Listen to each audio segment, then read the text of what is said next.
Italy আসতে মোট কত টাকা খরচ হয়, স্টাডি ভিসা প্রসেসিংয়ে আনুমানিক কত টাকা লাগে এবং টোটাল কত টাকা বাজেট রাখা লাগবে। ভিসার আগে ইউনিভার্সিটিতে আবেদন, অ্যাডমিশন কনফার্ম করা, ডকুমেন্ট ভেরিফিকেশন অর্থাৎ ছিমিয়া, ইন্স্যুরেন্স, ভিসা ফি সব মিলিয়ে আনুমানিক ১.৫ লক্ষ টাকা খরচ হবে। এবার এই প্রসেস আপনি করেন, আমি করি বা অন্য কেউ করুক, কম বেশি ১.৫ লক্ষ টাকাই খরচ হবে।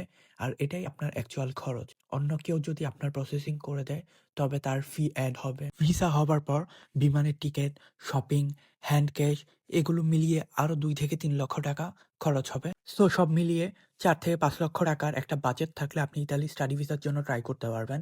এবং গুরুত্বপূর্ণ ব্যাপার, আপনি যদি নিজে সম্পূর্ণ প্রসেস করেন তাহলে কিন্তু এখান থেকেও টাকা সেভ করা সম্ভব।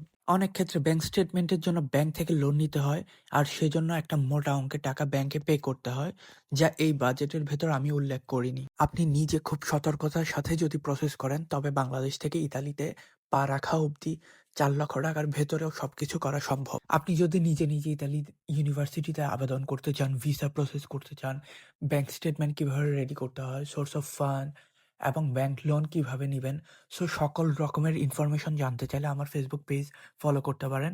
প্রথম কমেন্টের দেওয়া লিঙ্কগুলো ফলো করতে পারেন, সেখানে আমি ভিডিও আকারে সকল ইনফরমেশন শেয়ার করেছি।